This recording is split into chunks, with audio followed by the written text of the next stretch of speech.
আসসালামু আলাইকুম, আমি নার্গিস আক্তার। আমার নতুন আরেকটি ভিডিওতে সবাইকে ওয়েলকাম করছি। যে যেখান থেকে আমার এই ভিডিওটা দেখছেন বা দেখবেন, আশা করি সবাই সুস্থ আছেন এবং ভালো আছেন। আমিও আলহামদুলিল্লাহ ভালো আছি। তো বন্ধুরা, আমি রান্না শুরু করেছি, তখন থেকে ভিডিওটা শুরু করলাম। সকালে নাস্তা খাওয়া বা অন্য যে কাজ, সেটা কিন্তু আমার হয়ে গেছে, সেটা আর শেয়ার করলাম না। রান্না থেকে শুরু করেছি। তো আজকে রান্না করব রুই মাছ দিয়ে পটল আলুর দিয়ে একটা তরকারি করব, আর গরুর কলিজি ভুনা করব। তো সেটাই আপনাদের সাথে একটু শেয়ার করব। আর বিকালে আমি একটু মার্কেটে যাব, সেটাও একটু শেয়ার করব। তো প্লিজ ধৈর্য ধরে আপনারা আমার ভিডিওটা লাস্ট অবধি থাকবেন, আর একটা লাইক দিয়ে ভিডিওটা কন্টিনিউ করবেন। তো এই তো আমি মাছটা লবণ হলুদ আর একটু মরিচের গুঁড়ি মেখে মাছটাকে যে লাল লাল করে ভেজে নিচ্ছি। আসলে মাছ অনেকে কষিয়ে রান্না করে, অনেকে হালকা ভাজা দিয়ে করে, আবার অনেকে আছে মানে কড়া ভাজা করে। আসলে রান্না যেহেতু নিজেরা খাবো, তো নিজেদের টেস্ট অনুযায়ী রান্না করাটাই ভালো। তো আমার ঘরে আসলে মাছটা আমি কড়া ভাজা দিয়ে রান্না করি, কারণ কাঁচা মাছ আমার কাছে ভালো লাগে না। এমনিতেই আমি মাছ একটু কম পছন্দ করি, তার ভিতরে কাঁচা মাছ তো খেতেই পারি না। আর আমার ছেলেও ঠিক আমার মতো হয়েছে, ও হালকা ভাজা দিলে বলে মাছ কাঁচা খাবো না। তো সেজন্য আমার একটু কড়া করেই মাছটাই ভেজে নিতে হয়। আসলে যেমন খাবো তেমনই তো রান্না করবো, তাই না? তো এই তো আমি মাছগুলো কিন্তু কড়া করে ভেজে নিয়েছি। যে যেমন যার ঘরে যেমন খায়, তার আসলে সেরকমই রান্না করা উচিত, ফ্যামিলির কথা চিন্তা করে। তো এখন আমি এই যে মাছটা ভেজে ওই তেলের ভিতরেই আমি কিছুটা পেঁয়াজ দিয়েছি, আর এর ভিতরে একটু আদা রসুন বাটা দিয়ে দিব। আর বন্ধুরা, মশলার কথা আর কি বলবো, আসলে আমাদের সবার ঘরে কিন্তু একই টাইপেরই মশলা থাকে। যেহেতু আমরা বাঙালি, আমাদের তো এক ধরনের মশলাই সবার ঘরে থাকবে। কমন যে মশলাগুলো হয়, কমন যে হচ্ছে হলুদের গুঁড়ি, মরিচের গুঁড়ি, ধনিয়া গুঁড়ি, জিরা গুঁড়ি, মানে এই টাইপের মশলা কিন্তু আমাদের রেগুলারই কিন্তু ইউজ করতে হয় সব প্রতিটা রান্নার ক্ষেত্রে। আর যেহেতু মানে অন্য অন্য সময় যদি একটু অন্য ধরনের রান্না করা হয়, যেমন বিরিয়ানি বা যে কোনো টাইপের আলাদা, তখন আমরা অন্য অন্য মশলা কিন্তু অ্যাড করি। তাছাড়া কিন্তু সবাই আমরা এই একই ধরনের মশলাই কিন্তু ব্যবহার করি, একটু কম একটু বেশি এরকম। কেউ ঝাল কম খায়, কেউ লবণ কম খায়, বেশি খায়, মানে এরকমই আমরা রান্না করি। তো আমিও আমার টেস্ট অনুযায়ী সব মশলা অ্যাড করেছি। এখন আমি মশলাটাকে, এটা হচ্ছে একটা মেন পয়েন্ট, যে মশলাটা কিন্তু ভালো করে কষাতে হবে।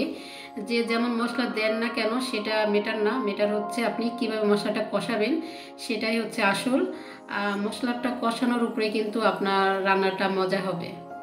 যেহেতু মশলাটা যদি ভালো করে কষানো হয়, তাহলে কিন্তু যেটাই রান্না করেন সুন্দর একটা ঘ্রাণ আসবে, ফ্লেভার আসবে। আর মশলাটা যদি একটু কম কষানো হয়, তাহলে দেখা যায় যে একটু কাঁচা কাঁচা গন্ধ আসে, এই যা। তো যারা পুরান রাঁধুনি আছেন, তাদের তো শেখানোর কিছুই নেই, আল্লাহর রহমতে তারা অনেক বেশি জানেন। তো এখনকার যুগে আসলে কেউ রান্না পারে না, সেটা আসলে বলাটা ঠিক না, সবাই রান্না পারি আমরা কম বেশি। কিন্তু যারা নতুন রাঁধুনি আছেন, তাদের তো একটু কারো থেকে শেখাটা ভালো, কারণ তারা তো জানে না। যেহেতু আমার যখন বিয়ে হয়েছে, আমিও কিন্তু রান্না করতে জানতাম না। আর তখন আসলে এরকম ইউটিউব ছিল না যে ইউটিউব দেখে দেখে রান্না করব। তখন দেখা যাচ্ছে যে বাসায় আমরা ভাড়া থাকতাম ঢাকা, তো সেই সব ভাবিকে থেকে আমি এটা ওটা জিজ্ঞেস করে করে রান্না করেছি। তো আমি এভাবে মানুষের থেকে শুনে শুনে কিন্তু আমার রান্নাটা শুরু হয়েছে। কারণ বিয়ের আগে কিন্তু আমি একটা ডিমও ভাজতে পারতাম না, কারণ আমি হচ্ছে 6 ভাই বোনের ছোট। তো চুলার কাছে যাওয়ার তো প্রশ্নই আমার ওঠে না, কারণ আমার 3টা ভাবি, আমার মা, সবাই তারাই কাজ করতো। কখনো আমার প্রয়োজন পড়েনি যে আমি রান্না করব। আর যেহেতু তখন আমাদের বাসায় গ্যাস ছিল না, লার্কির চুলা, তো তখন তো আসলে কেউ লার্কির চুলার কাছে যেতেও চায় না। গ্যাস থাকলে হয়তো একটু শখ করে হলেও যেতাম। তো যেহেতু লার্কির চুলা ছিল, তো ভুলেও যাইনি রান্নাঘরে। তো বিয়ের পরে কিন্তু আমার অনেক সমস্যা হয়েছে এই রান্না নিয়ে, আমার ঘরেও অনেক একটা সমস্যা হতো এই রান্না নিয়েই। যাক, এখন তো আল্লাহর রহমতে মোটামুটি রান্না করতে পারি। আর যারা আমার বন্ধুরা আছেন, আমার তো দেখেনি আমি কিছু হইলেও রান্না করতে পারি, আপনাদের সাথে শেয়ার করি। তো যাই হোক, আমার রান্না কিন্তু হয়ে গেছে, আমাদের খাওয়া দাওয়া হয়ে গেছে। তারপরে কিন্তু আমরা একটু মার্কেটে গেছি। আর যেহেতু আমি শনিবারে আল্লাহর রহমতে দেশে আমাদের দেশে যে যাব, তো সেজন্য একটু কেনাকাটা করছি শীতের। আসলে যতই কাপড় চোপড় থাকুক না কেন, আমরা এক জায়গা যাওয়ার কথা শুনলে তখন মনে হয় কিছুই নেই আমাদের, আবার কিনতে হবে। সবার ক্ষেত্রেই আসলে এরকমই হয়। তো সবারই কিন্তু কাপড় চোপড় আছে, তারপরও এখন বলতেছে এর নাই তার নাই। তো যাই হোক, তো ছেলের জন্য, ছেলের বাবার জন্য, আবার আমার জন্য একটা চাদর নিব বন্ধুরা। আমি তো গেছে সপ্তাহে কিন্তু একদিনের জন্য গেছিলাম খুলনাতে আমার বাবার বাড়িতে। তো আমি আসলে ভুলে চাদরটা আমি বাঁচে রেখে নেমে বাসায় চলে এসেছি। তো সেজন্য এখন আমার একটা চাদর কিনতে হবে। আর ওই চাদরটা হয়তো আমি পেতেও পারি, কাউন্টারে ফোন করা হয়েছে, তারা বলছে যে আছে, তো দিবে বলে চাদরটা। দেখি, পাইলে তো ভালোই, আর না পাইলে তো নাই। তো আমি একটা কিনে এনেছি। তো কী কী কিনে এনেছি সেটা একটু শেয়ার করব বন্ধুরা। তার আগে বলি, কোনো নতুন বন্ধু যদি আমার চ্যানেলে এসে থাকেন আর আমার চ্যানেলটি যদি ভালো লাগে তাহলে সাবস্ক্রাইব করে পাশে থাকতে পারেন। আর যারা পেজ থেকে দেখছেন, যদি আমার ভিডিওটা ভালো লাগে, আমার পেজটি যদি ভালো লাগে, ফলো দিয়ে পাশে থাকতে পারেন। আর ভিডিওটা এই পর্যন্ত যারা দেখেছেন, যদি মনে করেন যে না ভিডিওটা ভালো হয়েছে, তাইলে একটা লাইক দিবেন আর লাইক কমেন্ট শেয়ার করে দিবেন। এই তো আমি কি কি কিনেছি সেগুলো এই যে দেখাচ্ছি এক এক করে। শীতের কাপড়ই বন্ধুরা, আমার ছেলের জন্য, ওর বাবার জন্য, আর আমার জন্য একটা চাদর নিয়েছি। আর আমার ভাইয়ের মেয়ে এসেছিল আমার সাথে, তো ওর জন্য একটা 3 পিস নিয়ে এসেছি। এই কেনাকাটাই করেছি। আর আমরা বাহিরে কিছু একটা তেমন খাইনি, তো বেলপুরি খেয়েছিলাম। তো আমার বড় ছেলে আবার ফুচকা নিয়ে এসেছে, সেটাও একটু খাবো। তো প্লিজ ভিডিওটা লাস্ট অবধি দেখবেন, এখনও কেউ চলে যাবেন না, ভিডিওটা একটু ফুল ওয়াচ করে দিন। আর কেনাকাটাগুলো কেমন হয়েছে সেটা আসলে বলবেন। আসলে ছেলেদের কাপড়, তো ছেলেদের কাপড়ে আর কি বলেন, মেয়েদের কাপড় একটু দেখতে সুন্দর হয়, ছেলেদের কাপড় তো সব একই রকম। তো তারপরও কি কি কেনাকাটা করেছি সব আপুরাই তো কম বেশি যেটাই কিনে শেয়ার করে, তো সেজন্য আমিও শেয়ার করছি যে কি কি কিনে এনেছি। আর এটা হচ্ছে আমার চাদরটা, তো এটা হচ্ছে কাশ্মীরি শাল। তো কেমন হয়েছে আমার কাশ্মীরি শালটা অবশ্যই কমেন্ট করে জানিয়ে দিবেন, আমারটাই বললাম।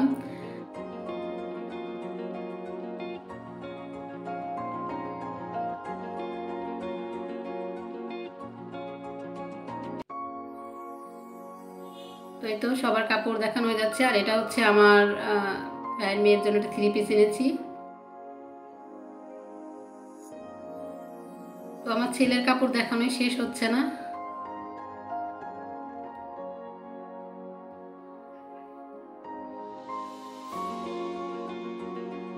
মার্কেটে গেলে আসলে অনেক কিছুই পছন্দ হয়ে যায়, কিন্তু সব কিছু পছন্দ করলে তো হবে না, টাকারও একটা ব্যাপার আছে, সেটা মাথায় রেখেই করতে হবে। এখন দেশের যে অবস্থা, সবার কাজেরও যে অবস্থা, তারপরও যতই অভাব থাকুক, প্রয়োজনীয় যেসব জিনিস সেগুলো তো কিনতেই হবে।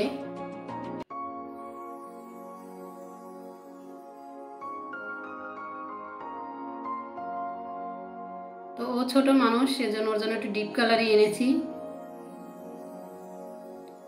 তো এই ছিল আমার কেনাকাটা। আর এই যে আমার ছেলে ফুচকা নিয়ে এসেছে। তো ফুচকা কার কার পছন্দ, আর ফুচকা দেখে কার কার খেতে ইচ্ছা করছে, শেষে আমার সাথে এখানে বসে যান, বসে বসে ফুচকা খেয়ে নেন।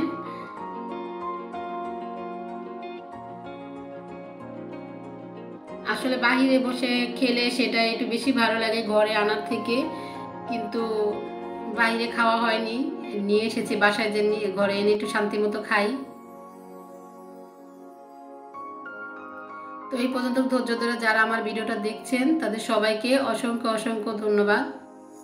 আর এখনও যারা একটা লাইক দেননি তারা প্লিজ একটা লাইক দিয়ে দিবেন। আসলে লাইকের কথা বলতে বলতে নিজেকে একদম ফকিরের মতো মনে হয়।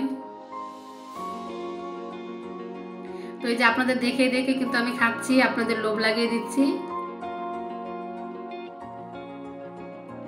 তো যে যে আপুর খেতে মনে চাচ্ছে, আমি তো জানি ভাইয়াদের আসলে ফুচকাটা পছন্দ না, ফুচকা হচ্ছে আমার আপুদের পছন্দ। তো যেসব আপুদের খেতে মনে চাচ্ছে, আমার নাম নিয়ে এখান থেকে একটা খেয়ে নেন। তো আমার ভিডিওটা কিন্তু এই পর্যন্ত ছিল। সবাই সুস্থ থাকুন, ভালো থাকুন, আল্লাহ হাফেজ।